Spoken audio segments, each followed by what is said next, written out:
नमस्कार साथियों, राम राम। कैसे हैं आप सब? आशा करता हूँ आप लोग अच्छे होंगे, मस्त होंगे और स्वस्थ होंगे।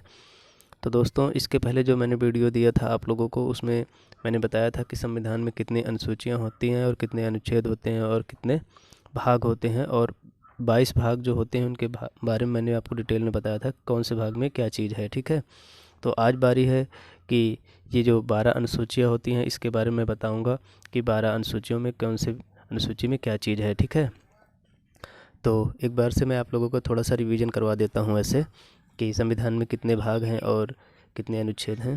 तो संविधान में मैंने आपको बताया था कि भाग की संख्या है 22। कितने हैं? भाग की संख्या है 22। और अनुच्छेद कितने हैं? तो अनुच्छेद है 395 ना, यही बताया था। अनुच्छेद 395 है। और अनुसूची कितनी है? तो 8 + 4 यानी टोटल 12 अनुसूची हैं। ठीक है, ये 8 हैं। जब हमारा भारतीय संविधान 26 जनवरी 1950 को लागू हुआ था, उस टाइम संविधान में 8 अनुसूचियाँ थी। उसके बाद 4 संविधान में संशोधन करके जोड़ा गया था। ठीक है, 9, 10, 11 और 12 अनुसूची संविधान संशोधन करके जोड़ा गया था। ठीक है, तो प्रेजेंट टाइम में जो है संविधान में 12 अनुसूचियाँ हैं, जिसके बारे में आज हम लोग पढ़ेंगे कि अनुसूची नंबर 1 में क्या है, अनुसूची नंबर 2 में क्या है। सारा डिटेल में आप लोगों को बताऊंगा। ठीक है, तो चलिए देखते हैं अनुसूची नंबर 1। अनुसूची 1, ठीक है। अनुसूची नंबर 1, इसमें क्या है? तो भैया अनुसूची 1 में क्या है? राज्य तथा संघ राज्य क्षेत्र का वर्णन है। ठीक है, क्या है? राज्य तथा संघ राज्य क्षेत्र का वर्णन है। ठीक है, क्षेत्र का वर्णन। ठीक है, क्षेत्र का वर्णन किस में है? तो अनुसूची नंबर 1 में है। ठीक है, अनुसूची 1 में क्या है? राज्य तथा संघ क्षेत्र का वर्णन है। ठीक है, उसके बाद अनुसूची नंबर 2। अनुसूची 2 में क्या है? तो अनुसूची 2 में है पदाधिकारियों के वेतन और उनके भत्ते। ठीक है, जैसे मुख्य जो पदाधिकारी होते हैं तो उनका वेतन है। ठीक है, यानी 1 में क्या है? 1 में राज्य और संघ है। 2 में क्या है? 2 में वेतन है। ठीक है, वेतन किसका है? जैसे राष्ट्रपति हो गए, राष्ट्रपति के वेतन के बारे में वर्णन है। राज्यपाल हो गए। ठीक है, राष्ट्रपति, राज्यपाल और लोकसभा के अध्यक्ष, उपाध्यक्ष। ठीक है, लोकसभा के अध्यक्ष और लोकसभा के उपाध्यक्ष इनका सबका वेतन के बारे में वर्णन है। ठीक है, उसके बाद अनुसूची नंबर आती है 3, यानी 1 में क्या है? राज्य संघ, 2 में क्या है? वेतन। अनुसूची 3 में क्या है? अनुसूची नंबर 3, अनुसूची 3 में क्या है? तो जब आप 2 में अगर आप वेतन की बात करेंगे तो उसके बाद 3 में क्या होगा? शपथ होगा। ठीक है, क्या है? शपथ है। 3 में क्या है? 3 में शपथ है। किसका शपथ है? जैसे व्यवस्थापिका के जो सदस्य होते हैं, जैसे मंत्री हो गए, राष्ट्रपति हो गए, उपराष्ट्रपति हो गए, न्यायाधीश हो गए। ठीक है, इनका जो है शपथ के बारे में बताया गया है। ठीक है, कि इनका शपथ किस तरीके से होगा। तो किसका शपथ के बारे में है? किसके शपथ के बारे में है? तो मंत्री हो गए। ठीक है, मंत्री हो गए। और कौन? राष्ट्रपति हो गए। ठीक है, मंत्री हो गए, राष्ट्रपति हो गए और उपराष्ट्रपति हो गए। ठीक है, और कौन हो गए? न्यायाधीश हो गए। कौन हो गए? न्यायाधीश। ठीक है, न्यायाधीश। इन सब के शपथ के बारे में अनुसूची नंबर 3 में बात की गई है। ठीक है, यानी अनुसूची 1 में क्या है? तो अनुसूची 1 में है राज्य एवं संघ।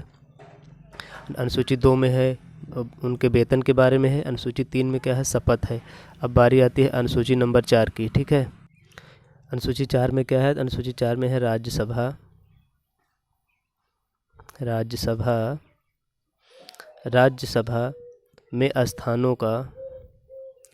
में स्थानों का आवंटन। क्या है? आवंटन है। ठीक है, राज्यसभा में सीटों का आवंटन। ठीक है, तो अनुसूची नंबर 4 हो गई। अनुसूची नंबर 5 में क्या है?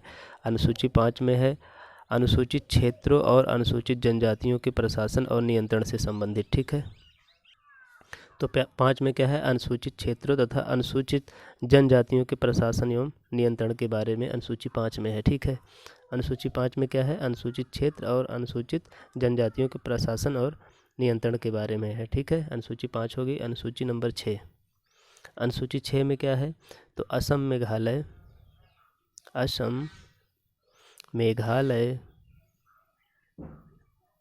असम मेघालय, त्रिपुरा,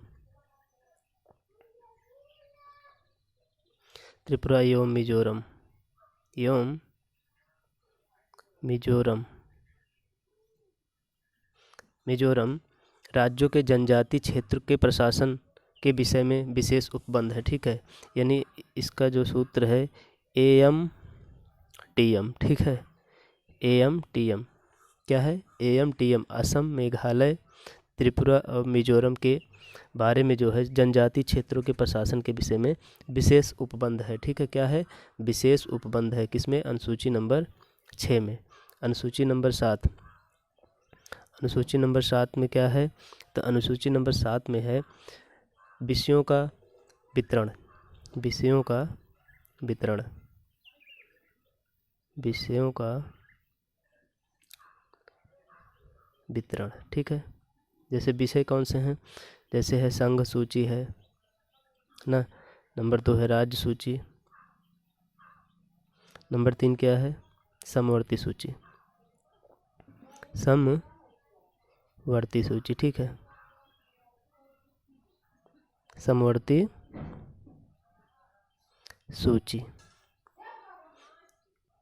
पूछता है कि समवर्ती सूची, राज्य सूची और ये संघ सूची जो है किस अनुच्छेद में है, तो अनुच्छेद नंबर किस अनुसूची में है, तो अनुसूची 7 में है। किस में है, अनुसूची नंबर 7 में क्या है, तो विषयों का विवरण है या विषयों का जो है वितरण है, मतलब विषयों को बांटा गया है। जैसे कौन सा विषय संघ सूची का है, कौन सा विषय राज्य सूची का है, कौन सा विषय समवर्ती सूची का है। समवर्ती का मतलब होता है कि जिस पे राज्य और केंद्र दोनों कानून बना सकते हैं। ठीक है, तो इन चीज़ों का वर्णन, इन विषयों का वर्णन अनुसूची नंबर 7 में है। अब मोस्ट इम्पॉर्टेंट जो है अनुसूची नंबर 8 है। क्या है, अनुसूची नंबर 8 है, इसमें क्या है, 22 भाषाओं का, इसमें है 22 भाषाओं का उल्लेख।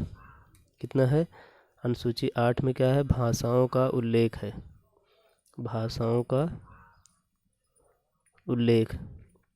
जब संविधान लागू हुआ था उस टाइम कितनी भाषाएं थी, उस टाइम जो है 14 भाषाएं थी, उसके बाद 8 और जुड़ी, प्रेजेंट टाइम में कितने हैं, 22 भाषाएं हैं। ठीक है, अनुसूची 8 में कितनी है, 22 भाषाओं का उल्लेख है। उसके बाद अनुसूची नंबर 9, अनुसूची 9 में क्या है, तो अनुसूची 9 में है कुछ अधिनियमों और विनियमों का विधि मान्यीकरण। ठीक है, अनुसूची नंबर 9 में क्या है, कुछ अधिनियमों और विनियमों का विधि मान्यीकरण। ठीक है, अनुसूची नंबर 9 समझ गए आप लोग। 1 में क्या है, तो 1 में है राज्य तथा संघ है, 2 में क्या है, पदाधिकारियों के वेतन है, 3 में क्या है, शपथ है, 4 में क्या है, राज्यसभा सीटों का आवंटन है, और 5 में क्या है, अनुसूचित क्षेत्र है। ठीक है, यहाँ 5 में क्या है, अनुसूचित क्षेत्र और अनुसूचित जनजातियों के प्रशासन और नियंत्रण में विशेष उपबंध है। ठीक है, अनुसूची नंबर 6 में क्या है, असम मेघालय त्रिपुरा और मिजोरम के बारे में है। अनुसूची नंबर 7 में क्या है, विषयों का वितरण है, जैसे कि संघ सूची, राज्य सूची और समवर्ती सूची। अनुसूची नंबर 8 में क्या है, तो इसमें 22 भाषाओं का उल्लेख है। अनुसूची नंबर 9 में क्या है, तो कुछ अधिनियम और विनियमों का विधि मान्यीकरण है। ठीक है, अनुसूची नंबर 10 जो मोस्ट इम्पॉर्टेंट है, बहुत बार पूछी जाती है, जो दल बदल से संबंधित है। अनुसूची नंबर 10 किससे संबंधित है, तो ये दल बदल से संबंधित है। ठीक है, किससे संबंधित है, अनुसूची नंबर 10 ये दल बदल से संबंधित है। अनुसूची नंबर 11 में क्या है, ये भी इम्पोर्टेंट है, पंचायती राज से संबंधित है। ठीक है, किससे संबंधित है, पंचायती, अनुसूची 11 जो है पंचायती राज से संबंधित है। ठीक है, किससे, पंचायती राज से संबंधित है। अनुसूची नंबर 12 किससे संबंधित है, तो 12 शहरों में स्थानीय स्वशासन, किसमें, शहरों में स्थानीय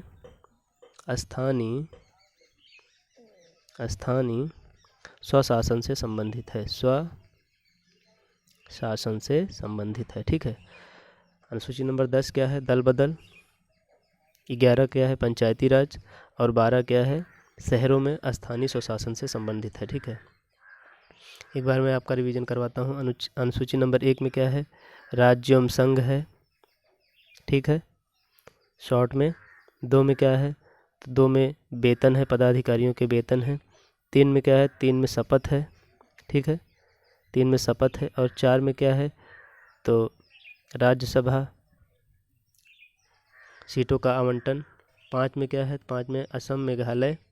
5 में क्या है, 5 में है, एक सेकंड, 5 में है अनुसूचित क्षेत्र और जनजातियों के विशेष नियंत्रण एवं उससे संबंधित। ठीक है,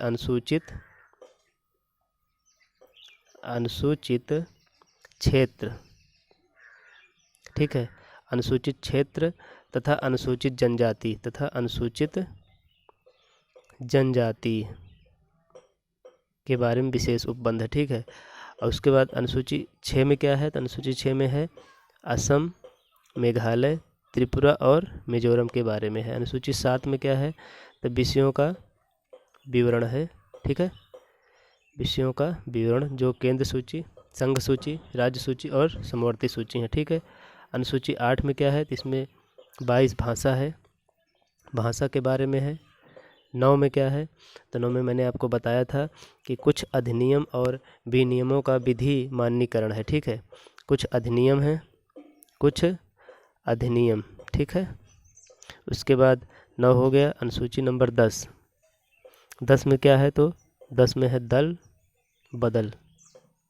11 में क्या है, तो 11 में है पंचायती, एक सेकंड,